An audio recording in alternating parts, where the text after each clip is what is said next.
శ్రీ కంచి కామాక్షి అమ్మవారి జ్యోతిష్యాలయం. ప్రేమ సమస్యలు, పెళ్లి సమస్యలు, మనోవేదన, శత్రు సమస్యలు, పిల్లలు పెద్దల మాట వినకపోవడం, భార్యాభర్తల సమస్యలు, విడాకులు, ధన సమస్య. మీ జీవితంలో ప్రతి ఒక్క సమస్యకి గురువుగారి దగ్గర పరిష్కారం కలదు. స్త్రీ పురుష వశీకరణ, స్త్రీ పురుషులు ఎటువంటి సమస్యకైనా 100% పరిష్కారం చూపబడును. Cell number 9177241451. ఓం శ్రీ మాత్రే నమః. ఛానల్లోకి స్వాగతం అండి. మేషరాశి వారు చేయవలసిన పూజ ఒకటి మిగిలిపోయింది, అందుకే లైఫ్ సెటిల్ కావట్లేదు. అయితే మేషరాశి వారు ఎటువంటి ఫలితాలను పొందబోతున్నారు? మీ లైఫ్ సెటిల్ కాకపోవడానికి కారణం ఏంటి? అలాగే మీరు బాకీ పడ్డ పూజ ఏంటి? ఆ పూజ ఏ విధంగా చేయాలి? బాకీ పడ్డ పూజని పూర్తి చేసిన తర్వాత మీరు ఎటువంటి ఫలితాలను చూస్తారు అనే వివరాలన్నీ కూడా ఈ వీడియోలో మనం తెలుసుకుందాం. కానీ అంతకంటే ముందుగా మీరు కనుక మన ఛానల్ ఇప్పటి వరకు సబ్స్క్రైబ్ చేసుకోకపోతే సబ్స్క్రైబ్ చేసుకొని పక్కనే వచ్చిన బెల్ ఐకాన్ నొక్కి ఆల్ సెలెక్ట్ చేసుకుంటే మేము ఇలాంటి వీడియోస్ అప్లోడ్ చేయగానే ముందుగా మీ మొబైల్కి నోటిఫికేషన్ వస్తుంది. ఇక వివరాలకు వెళ్ళిపోతే, అశ్విని నక్షత్రం 1, 2, 3, 4 పాదాలు, భరణి నక్షత్రం 1, 2, 3, 4 పాదాలు మరియు కృత్తికా నక్షత్రం 1వ పాదంలో జన్మించిన వారు మేషరాశికి చెందుతారు. అశ్విని నక్షత్రానికి అధిపతి కేతువు. అశ్విని నక్షత్రం వాస్తవికమైనది, వేగవంతమైనది మరియు చైతన్యవంతమైన స్వభావం కలిగి ఉంటుంది. ఈ నక్షత్రం యొక్క శక్తి నడుస్తున్న గుర్రాన్ని పోలి ఉంటుంది.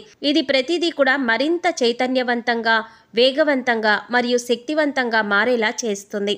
కేతుగ్రహం యొక్క అనుగ్రహం పొందటానికి అశ్విని నక్షత్రం వారు చేయవలసిన పరిహారం చూసుకున్నట్లయితే శ్రీ సుబ్రహ్మణ్యేశ్వర స్వామి వారిని ఆరాధించాలి. శ్రీ సుబ్రహ్మణ్యేశ్వర స్వామి వారి మంత్రాలు, స్తోత్రాలు పారాయణ చేయాలి.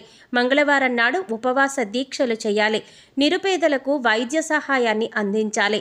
ఉలవలతో చేసిన వంటకాన్ని ఎక్కువగా స్వీకరించాలి.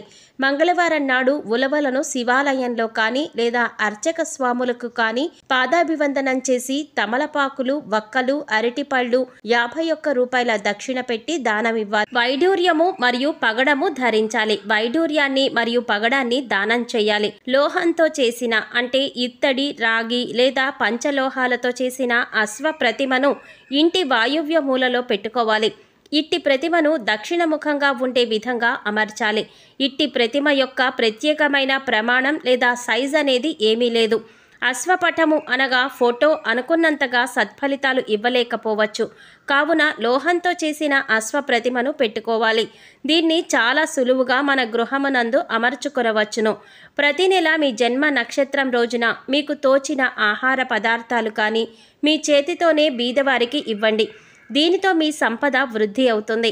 ఆహార పదార్థాలు కొనివ్వడం వీలు కాకపోతే కనీసం అరడజను నాణ్యమైన అరటిపళ్ళనైనా సరే ఒక నిరుపేదకు కొనివ్వండి. మీ దోషాలు తొలగి మీ సంపదలు వృద్ధి అవ్వడానికి ఇది అత్యంత సమర్థవంతంగా పనిచేసే జ్యోతిష పరిహారం. కావున తప్పనిసరిగా ప్రతి నెల ఈ పరిహారం ఆచరించడానికి ప్రయత్నించండి.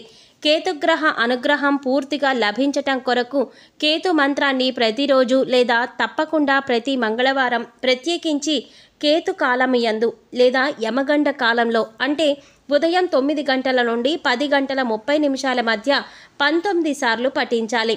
కేతువు యొక్క అనుగ్రహం కొరకు మంగళవారాలలో సాంబ్రాణి, నువ్వుల చెట్టు ఆకులు, మారేడు పట్ట, ఏనుగు దంతం వీటిల్లో మీకు లభించిన వాటిని నీళ్లలో వేసి కాచి ఆ నీటితో స్నానం చేయాలి. కేతువు యొక్క అనుగ్రహం కొరకు మంగళవారాలలో వైఢూర్యం, నువ్వుల నూనె, శాలువ, కస్తూరి, ఉలవలు, ఎరుపు రంగు లేదా బ్రౌన్ రంగు వస్త్రం మరియు ఆర్థిక విరాళాలు వీటిలో ఏదైనా ఒకటి దేవాలయాలు, ఆలయ పూజారులు, అనాథ శరణాలయాలు మరియు అత్యంత పేదరికంలో ఉన్న వ్యక్తులకు దానమివ్వండి. లేదా మీరు ఇవ్వగలిగినంత ఆర్థిక విరాళం ఆన్లైన్ చెల్లింపు ద్వారా ఏదైనా ప్రసిద్ధ ఆలయానికి పంపండి.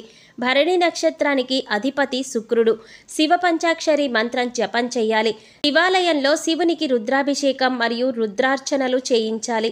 ఇంట్లో స్ఫటికలింగాన్ని ఉంచుకుని శివ పంచాక్షరి మంత్రం ఉచ్చరణతో ప్రతినిత్యం శివలింగానికి నీటితో అభిషేకం చేయాలి. పొట్టు ఉన్న బొబ్బర్లు అంటే అలసందలను ఆహారంలో తీసుకోవాలి. పొట్టు తీయని ధాన్యము నీటి యందు నానపెట్టుకుని భుజించటం వల్ల వీరికి సంపూర్ణ ఆరోగ్యం చేకూరుతుంది. బొబ్బర్లు, లవణం, పత్తి అది కూడా గింజలు తీయని పత్తి వీటిలో ఏదైనా ఒకటి శివాలయంలోని అర్చక స్వాములకు పాదాభివందనం చేసి తమలపాకులు, వక్కలు, అరటిపళ్ళు 51 రూపాయల దక్షిణ పెట్టి దానమివ్వాలి. ఇంట్లో పత్తి మొక్క పెట్టుకుని ప్రతినిత్యం దానికి నీరు పోసి సంరక్షించాలి. పంచదారతో చేసిన బొబ్బర, శనగ, పెసర, కంది ఇటువంటి ధాన్యానికి పొట్టు తీయకుండా వాటితో పూర్ణం చేసి ప్రతినిత్యం శ్రీ మహాలక్ష్మీదేవికి నైవేద్యం చేయాలి.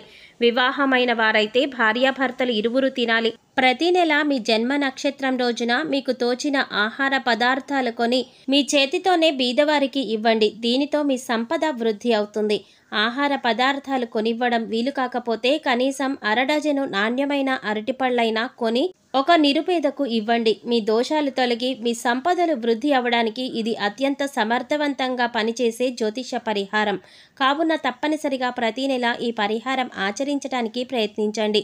శుక్రుని అనుగ్రహం కొరకు శుక్రుని యొక్క బీజ మంత్రాన్ని ప్రతిరోజు లేదా తప్పకుండా ప్రతి శుక్రవారం 16 సార్లు పఠించాలి. శుక్రగ్రహం యొక్క అధిష్టాన దైవం శ్రీ మహాలక్ష్మి అమ్మవారు. శుక్రుని యొక్క అనుగ్రహం కొరకు శుక్రవారం రోజుల్లో అమావాస్య తిథుల్లో శ్రీ మహాలక్ష్మీదేవి అమ్మవారిని పూజించండి. శుక్రవారం రోజుల్లో శ్రీ మహాలక్ష్మి, విష్ణు సమేత మహాలక్ష్మి ఆలయాలను, పుణ్యక్షేత్రాలను సందర్శించాలి. ఆలయంలో కొబ్బరికాయ, అరటిపళ్ళు, పూలు, అగరబత్తి, కర్పూరం వంటివి సమర్పించి శుక్రుని అనుగ్రహం కొరకు ప్రార్థన చేయాలి. శుక్రవారం అమావాస్య తిథులలో శ్రీ మహాలక్ష్మి మంత్రాలను, శ్రీ కనకధార స్తోత్రాన్ని, శ్రీ సూక్తాన్ని పఠించాలి. స్త్రీలను గౌరవించాలి. వివాహం కాని అమ్మాయిలకు త్వరగా వివాహం జరగటానికి సహకరించాలి. బొబ్బర్లతో ఆహార పదార్థాలు చేసి పేదలకు పంచాలి. గోవులకు బొబ్బర్లను నీటిలో నానబెట్టి తినిపించాలి. శుక్రవారం నాడు నియమంగా ఉండాలి. శుక్రవారం రోజున ఉపవాసం కూడా ఆచరించవచ్చు. శుక్రవారాలలో తెలుపు రంగు బట్టలు ధరించాలి.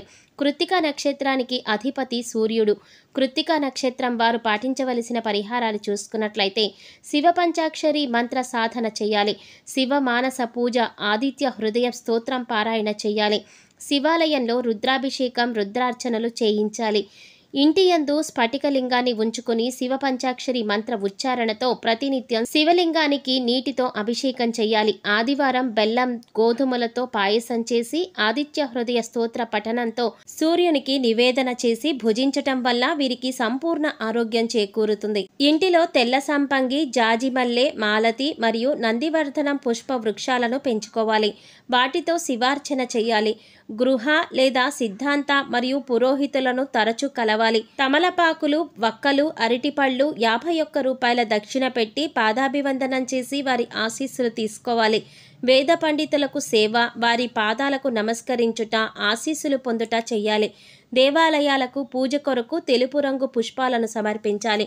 దేవాలయాలలో పాలు, చక్కెరతో చేసిన శ్వేతాన్నాన్ని నివేదన చేయాలి. ప్రతి నెల మీ జన్మ నక్షత్రం రోజున మీకు తోచిన ఆహార పదార్థాలు కొని మీ చేతితోనే బీదవారికి ఇవ్వండి. దీనితో మీ సంపద వృద్ధి అవుతుంది. ఆహార పదార్థాలు కొనివ్వడం వీలు కాకపోతే కనీసం అరడజను నాణ్యమైన అరటిపళ్ళైనా కొని నిరుపేదలకు ఇవ్వండి. మీ దోషాలు తొలగి మీ సంపద వృద్ధి అవ్వడానికి ఇది అత్యంత సమర్థవంతంగా పనిచేసే జ్యోతిష్య పరిహారం. కావున తప్పనిసరిగా ప్రతి నెల ఈ పరిహారం ఆచరించడానికి ప్రయత్నించండి. అలాగే కృత్తిక నక్షత్రానికి అధిపతి అయిన సూర్యుడికి కూడా పరిహారాలు చేసుకోవాలి. సూర్యుని అనుగ్రహం కొరకు సూర్యబీజ మంత్రాన్ని ప్రతిరోజు లేదా తప్పనిసరిగా ప్రతి ఆదివారం 7 సార్లు పఠించాలి. సూర్యుడి అనుగ్రహం కోసం శివాలయాన్ని, శివ పుణ్యక్షేత్రాలను ఆదివారాలు సందర్శించాలి.